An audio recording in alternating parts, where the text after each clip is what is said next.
কুমারী দেবী তার পরিবারকে নিয়ে বিলাসপুর গ্রামে বসবাস করে, কিন্তু সেই গ্রামে একটা অবাক কাণ্ড লক্ষ্য করা যায়। শীতকাল পড়লেই সেই গ্রামের প্রত্যেকেই ছাদে ঘুমায়। এর পেছনে একটা কারণ ছিল, সেই গ্রামের মহিলারা একে অপরকে প্রচন্ড পরিমাণে হিংসা করত। বহু বছর আগে শীতকালে একদিন, উফ বাবারে, এই শীতকাল পড়লেই ঘরের মধ্যে মশার উপদ্রব বেড়ে যায়। এরকম মশার কামড়ে ঘুমানো যায় নাকি? মশার ধূপ জ্বলছে, তবুও মশা যেতে চাইছে না। কি করা যায় বলো তো?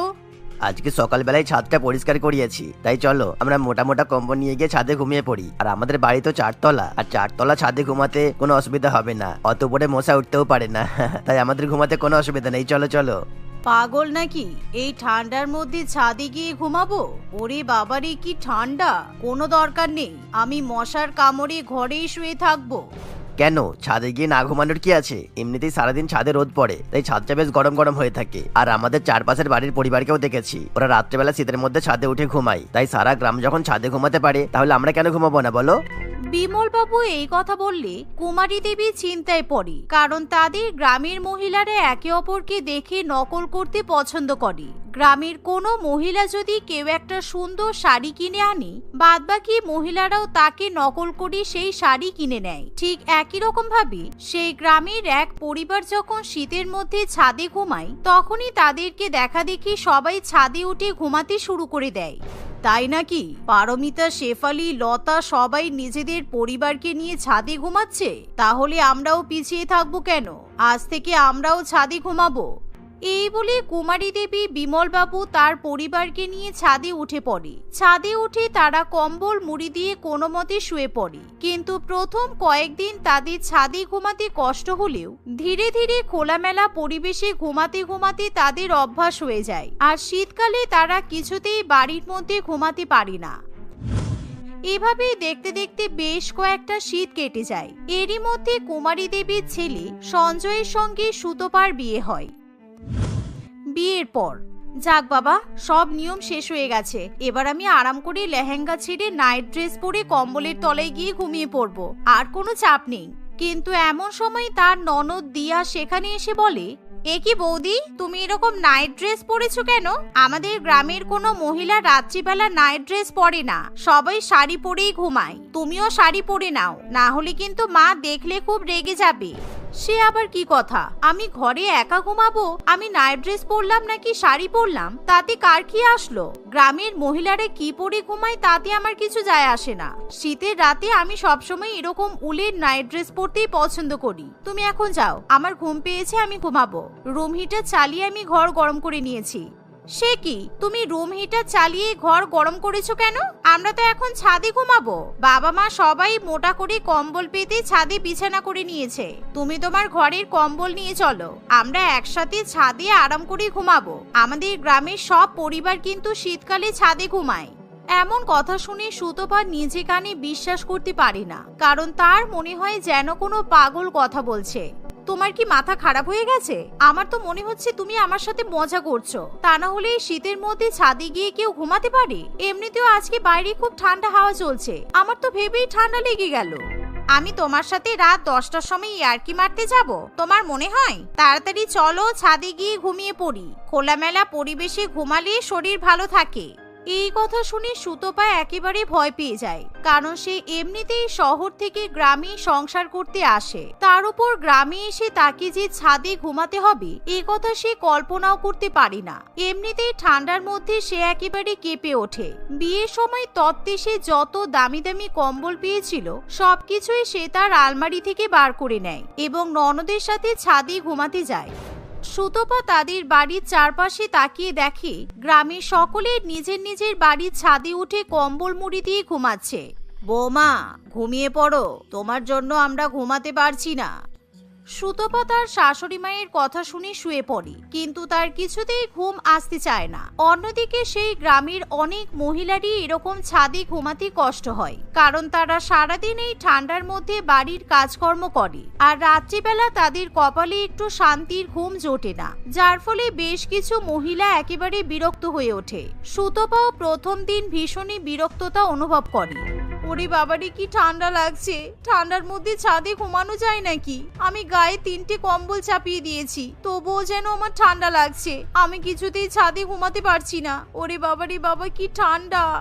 এভাবে সুতপা সারা রাত ঠান্ডায় কষ্ট পায়। সকালবেলা যখন একটু সূর্যের আলো ওঠে তখন সামান্য আরামে সে ঘুমিয়ে পড়ে, কিন্তু 7টা বাজতে না বাজতেই তার শাশুড়ি মা তাকে ঘুম থেকে ডেকে তোলে। বোমা, 7টা বেজে গেল, আর ঘুমাতে হবে না, নিচে চলো, অনেক কাজ আছে। আজ থেকে সংসারের সব দায়িত্ব তোমাকে বুঝিয়ে দেব। তুমি রান্না বান্না, ঘর পরিষ্কার করা সবকিছুই করবে। সারা রাত আমি ঠান্ডার মধ্যে ঘুমাতে পারিনি। সকালবেলা যখন একটু সূর্য উঠলো আমি একটু আরাম করে ঘুমালাম। এখনই আপনি আমাকে ঘুম থেকে তুলে দিচ্ছেন? এখন তো সবে 7টা বাজে। বৌমার কথা শুনে কুমারী দেবী খুবই রেগে যায়, কারণ ইতিমধ্যে গ্রামের অন্যান্য বৌমারা ঘুম থেকে উঠে নিচে নেমে যায়, এমনকি তারা সংসারের কাজও শুরু করে দেয়। যা দেখে কুমারী দেবী তার বৌমাকে খুবই বকা দেয়। বাধ্য হয়ে সুতপা নিচে নেমে আসে। সে রান্নাঘরে গিয়ে সবার জন্য রান্নাবান্না করে, সারাদিনের বাসন পরিষ্কার করে, এমনকি ঘর বাড়িও পরিষ্কার করে। এভাবে সে সারাদিন একটুও বিশ্রাম পায় না। এভাবেই দেখতে দেখতে কিছুদিন কাটে। একদিন পাড়া সকল মহিলারা সুতপার মুখ দেখার অনুষ্ঠানে আসে। মা, আপনারা সবাই গল্প করুন, আমরা সুতপার ঘরে গিয়ে ওর সাথে একটু গল্প করে আসি। ও শহুরে মেয়ে তো, আমাদের শহরের গল্প শুনতে খুব ভালো লাগে। তাছাড়া শুনেছি ও নাকি শহর থেকে অনেক ভালো ভালো সোয়েটার নিয়ে এসেছে, তাই সোয়েটারগুলো একটু দেখে আসবো। এই বলে গ্রামের বেশ কয়েকজন বউ সুতপার ঘরে যায়। সুতপার ঘরে সেই সময় রুম হিটার অন থাকায় তাদের ঘরে বসে খুবই আরাম লাগে। আর বলো না সুতপা, এই শীতের মধ্যে ছাদে ঘুমাতে ঘুমাতে আমরা একেবারে অসুস্থ হয়ে পড়েছি, কিন্তু আমাদের শাশুড়ি মায়েরা কোনো কথাই শোনে না। একে অপরের সঙ্গে কম্পিটিশন করতে গিয়ে এরকম ছাদে ঘুমানো অভ্যাস করেছে। ভালো লাগে বলো তো? শীতে ছাদে ঘুমালে মানুষ এমনিতেই মরে যাবে, এতে আবার কম্পিটিশনের কি আছে গো?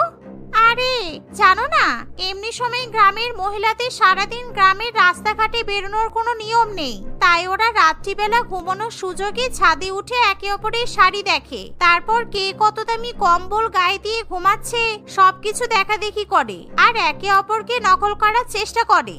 সুতপা মালতীর মুখে এরকম কথা শুনে একেবারে আকাশ থেকে পড়ে, কিন্তু এখন তার কিছু করার নেই, কারণ বাধ্য হয়ে এখন তাকেও গ্রামের প্রত্যেকের মতো ছাদেই ঘুমাতে হবে।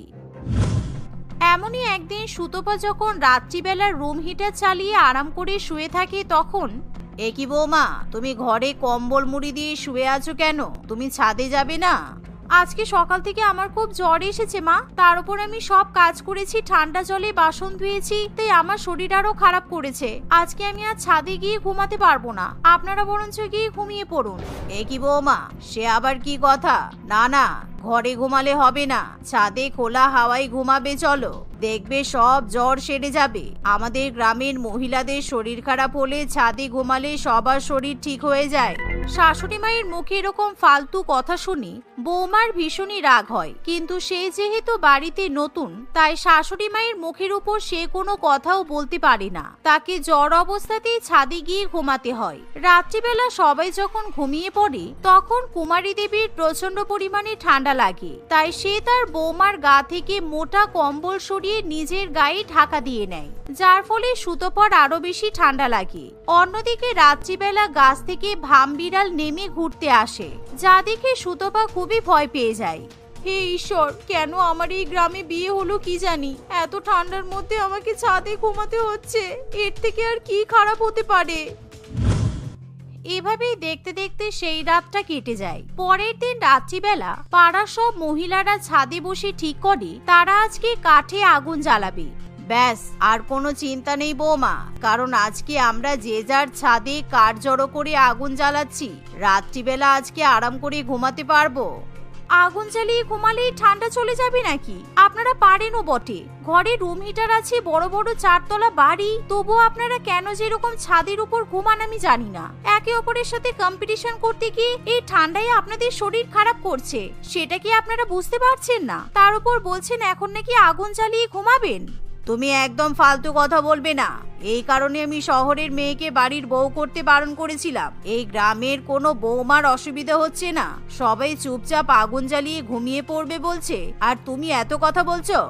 সবাই ভয়ের চোটে বলতে পারছে না, কিন্তু প্রত্যেকেরই কষ্ট হচ্ছে। আপনারা বয়স্ক মহিলারা সারাদিন বাড়ি থেকে বের হন না, তাই রাত্রিবেলা একে অপরের সাথে কম্পিটিশন করার জন্য ছাদে এসে ঘুমাচ্ছেন, কিন্তু তার জন্য তো আমাদের কষ্ট পেতে হচ্ছে। কুমারী দেবী বৌমার কোনো কথাই পাত্তা দেয় না। অন্যদিকে পাড়া সব মহিলারা যে যার নিজের মতো ছাদে উঠে কাঠ জড়ো করে আগুন জ্বালিয়ে নেয়। সেই গ্রামের প্রত্যেকের ছাদেই সেদিন আগুন জ্বালানো হয়। সবাই মিলে আগুনের পাশে আরাম করে ঘুমিয়ে পড়ে, কিন্তু হঠাৎ করে খুব জোরে জোরে বাতাস বয়, আর সেই বাতাসের ফলে আগুন চারিদিকে ছড়িয়ে পড়ে। যেহেতু তারা শীতকালে কম্বল চাপা দিয়ে ঘুমায়, তাই আগুন খুব তাড়াতাড়ি কম্বলেও ধরে নেয়। মা, ঘুম থেকে উঠুন, বিপদ হয়ে গেছে, তাড়াতাড়ি ঘুম থেকে উঠুন। কিভাবে হাওয়া হচ্ছে দেখুন, সবার কম্বলে আগুন লেগে গেছে। এবার কি হবে মা, তাড়াতাড়ি উঠুন। গ্রামের প্রত্যেকেরই ঘুম ভেঙে যায়। এরকম ভয়াবহ দৃশ্য দেখে তারা প্রত্যেকে খুবই ভয় পেয়ে যায়, কারণ সবার ছাদেই দাও দাও করে আগুন জ্বলে। কিছু কিছু মহিলার হাত পুড়ে যায়, আবার কারো পাও পুড়ে যায়। এমন সময় তারা ছাদের উপর রাখা জলের ট্যাঙ্ক থেকে জল নিয়ে আগুনে ঢালতে শুরু করে দেয়। এভাবে কোনো রকমই জল ঢেলে তারা আগুন নেভানোর ব্যবস্থা করে, কিন্তু ইতিমধ্যে অনেকে আহত হয়ে পড়ে। তাদেরকে পার্শ্ববর্তী চিকিৎসা কেন্দ্রে নিয়ে যাওয়া হয়। ডাক্তারবাবু সবাইকে চিকিৎসা করে কোনো রকমে মোটামুটি সুস্থ করে তোলে। দেখেছেন আপনাদের ছাদে ঘুমানোর জন্য আজকে কত বড় ক্ষতি হয়ে গেল। এতে যদি কারোর প্রাণ চলে যেত তাহলে কি হতো বলুন তো? আপনাদের গ্রামের সবাইকে পুলিশে জেলে ধরে নিয়ে যেত। দয়া করে আপনারা ছাদে ঘুমাবেন না, তা না হলে শীতকালে এর থেকেও বড়সড় বিপদ হতে পারে। তুমি একদম ঠিক বলেছো বৌমা, আমরা শীতকালে ছাদে ঘুমিয়ে খুব ভুল করেছি। আমাদের ঘরে তো কোনো কিছুরই অভাব নেই, তবুও আমরা এরকম নিজেদের কষ্ট দিয়ে ছাদে ঘুমিয়ে এসেছি, যা মোটেই উচিত হয়নি। আমরা আর কখনো এরকম ভাবে ছাদে ঘুমাবো না। সেদিন থেকে সেই গ্রামের মহিলারা ঠিক করে তারা আর একে অপরের সঙ্গে কোনো রকম প্রতিযোগিতা করবে না। কিছুদিনের মধ্যে গ্রামে যে সমস্ত মানুষ আহত হয়েছিল তারা ধীরে ধীরে সুস্থ হয়ে ওঠে, আর এখন তারা প্রত্যেকেই শীতের মধ্যে যে যার ঘরে আরাম করে ঘুমায়। মনিকা দেবীর 4 মেয়ে এবং 1 ছেলে ছিল। তার একমাত্র ছেলে বিজয় সবচেয়ে ছোট ছিল। সুমি, জয়া, কেয়া এবং মিমি মনিকা দেবীর 4 মেয়েই বিবাহিত ছিল, কিন্তু তারা কোনো না কোনো কারণের জন্য শ্বশুর বাড়িতে থাকতো না। তারা 4 জন বিবাহিত হওয়া সত্ত্বেও বাপের বাড়িতেই থাকতো। তারা 4 বোনে খুবই অলস প্রকৃতির ছিল, আর তারা বাড়ির কোনো কাজই করতো না। তাই জন্য মনিকা দেবী 4 মেয়েকে সবসময় কথা শোনাতো। একদিন 4 বোন একসঙ্গে তাদের মায়ের কাছে এসে বলে, আচ্ছা মা, তোমার সঙ্গে একটা কথা ছিল। বলছি যে ভাই তো এখন বেশ বড় হয়ে গেছে, মানে ভাইয়ের বিয়ের বয়স হয়ে গেছে, আর ভাই তো এখন ভালো টাকা ইনকামও করছে। তুমি ভাইয়ের বিয়ে দিয়ে দিচ্ছ না কেন? হ্যাঁ মা, দিদি কিন্তু একদম ঠিক বলেছে। এখন কিন্তু খুবই ভালো সময়, ভাইয়ের বিয়ে দিয়ে দাও। তুমি তো একা একা বাড়ির কাজও করতে পারো না। হ্যাঁ, এবার যেন তুমি আমাদেরকে বাড়ির কাজ করতে বলো না, কারণ তুমি ভালো করেই জানো আমরা খুব অলস, আর আমাদের বাড়ির কাজ করতে ভালো লাগে না বলেই আমরা শ্বশুর বাড়ি ছেড়ে বাপের বাড়িতে চলে এসেছি। হ্যাঁ মা, বাড়িতে সবসময় কাজ নিয়ে টেনশন আর ভালো লাগে না। তুমি এবার ভাইয়ের বিয়েটা দিয়ে দাও। আর হ্যাঁ, একটা কথা, তুমি কিন্তু গ্রামের কোনো শান্ত সুশীল মেয়েকে এই বাড়ির বউ করে আনবে, যাতে সে সংসারের সব কাজ করতে পারে আর ঘর সংসার খুব ভালোভাবে সামলাতে পারে। তোমাকে শুধু শুধু যাতে কোনো টেনশন নিতে না হয়। হ্যাঁ, আমি বুঝতেই পারছি তোরা তোদের ধান্দায় এখানে এসেছিস, কিন্তু একদিক থেকে তোরা ঠিকই বলছিস। এবার আমার ছেলেটার বিয়ে দেওয়া দরকার। আমি বরং তোর মাসিকে বলি গ্রামের দিকে ভালো কোনো মেয়ে দেখতে। গ্রামের মেয়েকে না নিয়ে এলে আমাদের বাড়িতে কেউ এসে সংসার করতেও পারবে না। মনিকা দেবী তার একমাত্র ছেলে বিজয়ের জন্য গ্রামের মেয়ে খুঁজতে শুরু করে।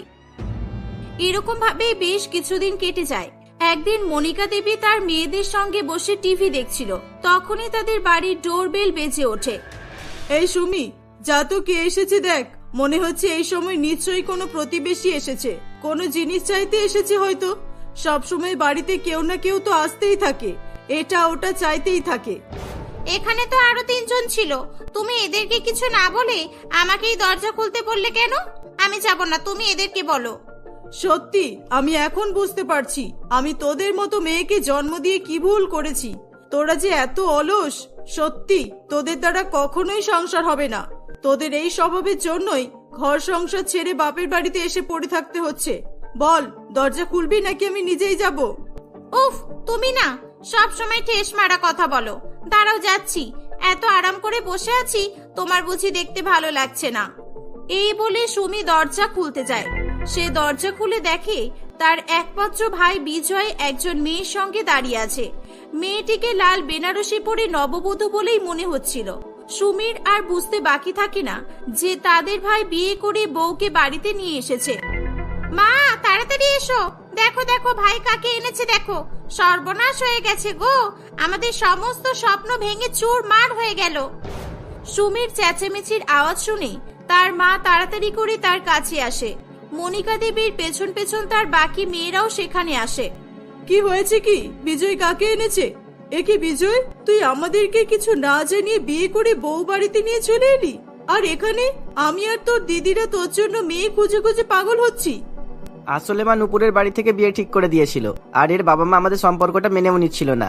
সেই জন্যই বাধ্য হয়ে তাড়াহুড়ো করে বিয়েটা করতেই হলো। আমরা তো কিছু জানানোর মতো সুযোগই পাইনি। এসব তো ঠিক আছে, বিয়ে হয়ে গেছে, এখন আর কিছুই করতে পারবো না।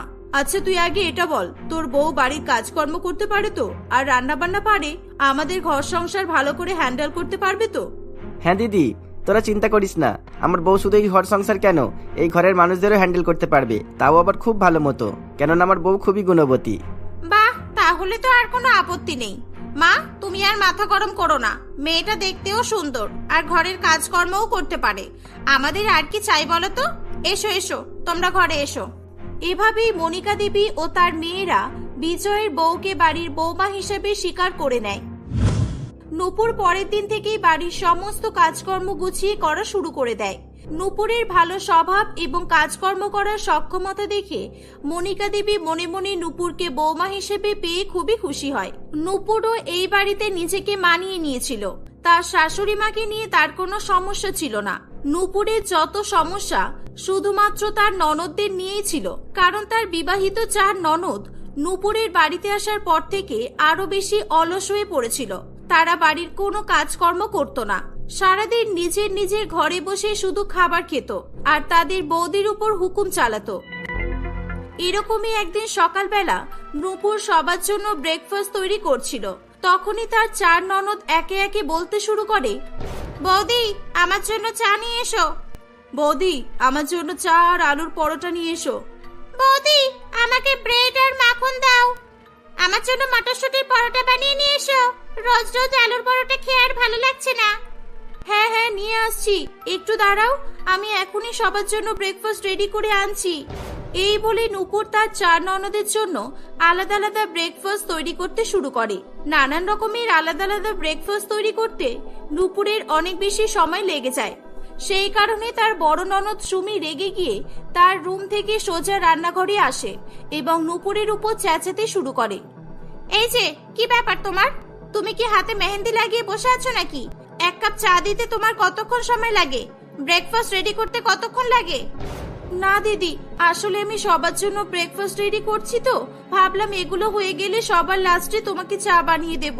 দাঁড়াও, আমি এখনই চা বানিয়ে দিচ্ছি। আমি কোনো রকমের এক্সকিউজ শুনতে পছন্দ করি না, ওকে?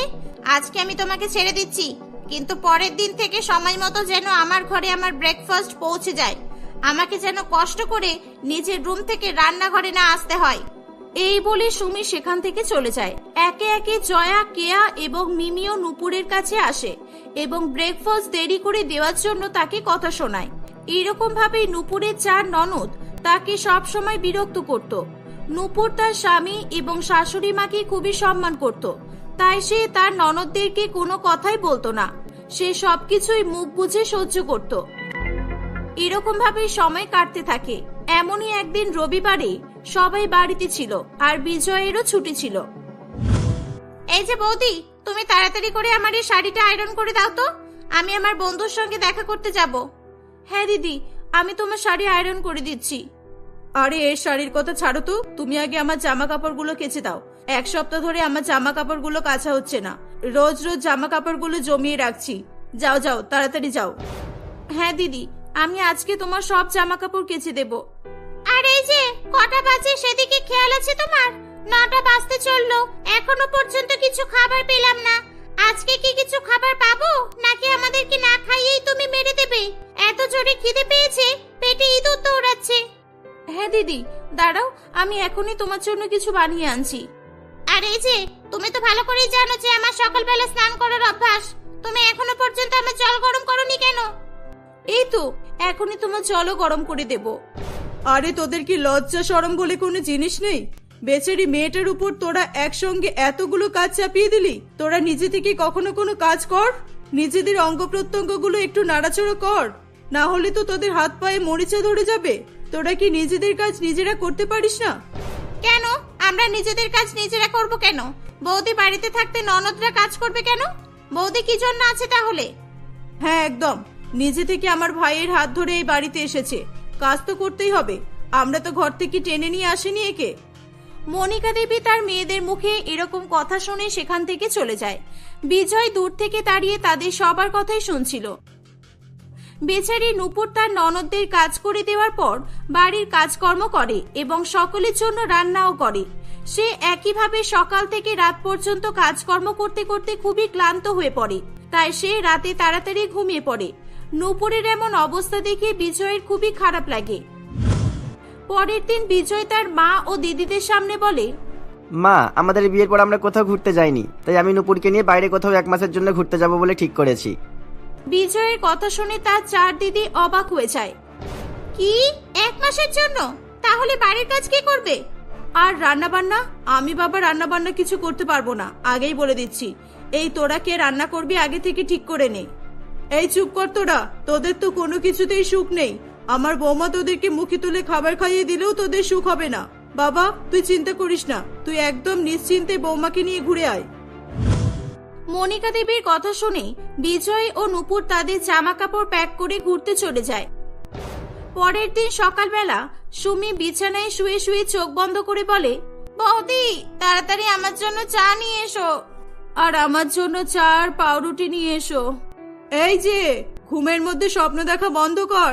বৌমা বাড়িতে নেই, ঘুম থেকে উঠে তাড়াতাড়ি বাড়ির কাজগুলো কর আর সবার জন্য ব্রেকফাস্ট বানিয়ে নিয়ে আয়।